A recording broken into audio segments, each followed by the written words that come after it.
वो मैं ये कह रहा था कि अगर आपने हमारा चैनल अभी तक सब्सक्राइब नहीं करा तो अब भी कर दो, नहीं तो बड़ा पछताओगे, बड़ा पछताओगे। Presented by Antman Gupta, DJ Kanchan Raj, Hajipur Vaishali.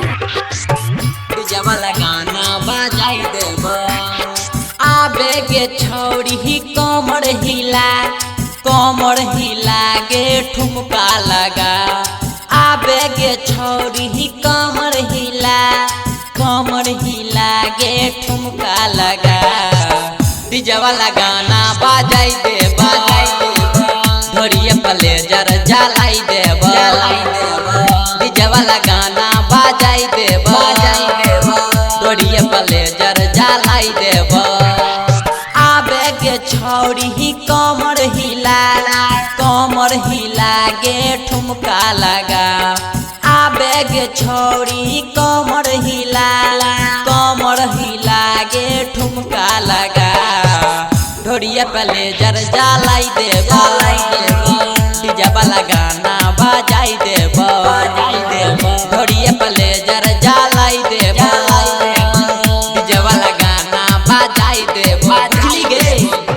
धूम रिकॉर्डिंग स्टूडियो राजा सोनवर्षा थाना चौक DJ ढोरिया Kanchan Raj, प्लेजर जलाई देब हाजीपुर वैशाली। जवाला गाना बजाई देब। होठ में लाली कान में बाली छोटे छोटे छो कपड़ा रंगीन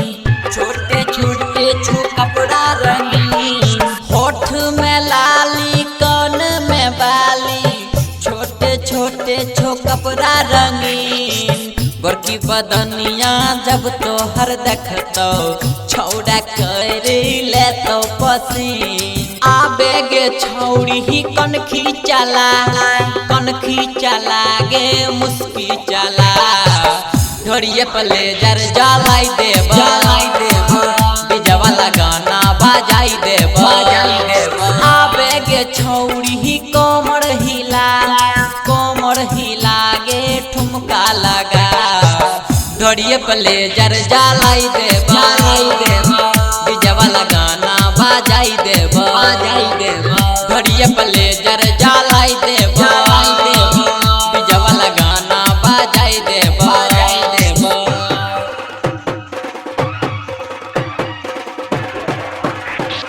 DJ ढोरिए Kanchan Raj, प्लेजर जलाई देब हाजीपुर वैशाली। जवाला गाना बजाई देब। नाचैले आयल छही गे छौड़ी जिला सहरसा बिहार गे। नाचैले आयल छही गे छौड़ी जिला सहरसा बिहार गे। कहे छो नीरज निराला के छौड़ी क्या देबो हम बुढ़ा लगे। आबे गे छौड़ी ही नहीं नालारा सुमित सने ही से नहीं नालारा। ढोरिया प्लेजर जलाई देब जवाला गाना बजाई देब। आओ रे मितिया नहीं नालारा राजा इमामू से नहीं नालारा। ढोरिए प्लेजर जला देंगे जवाला गाना बजा देंगे सब छोड़वा को नचा देंगे।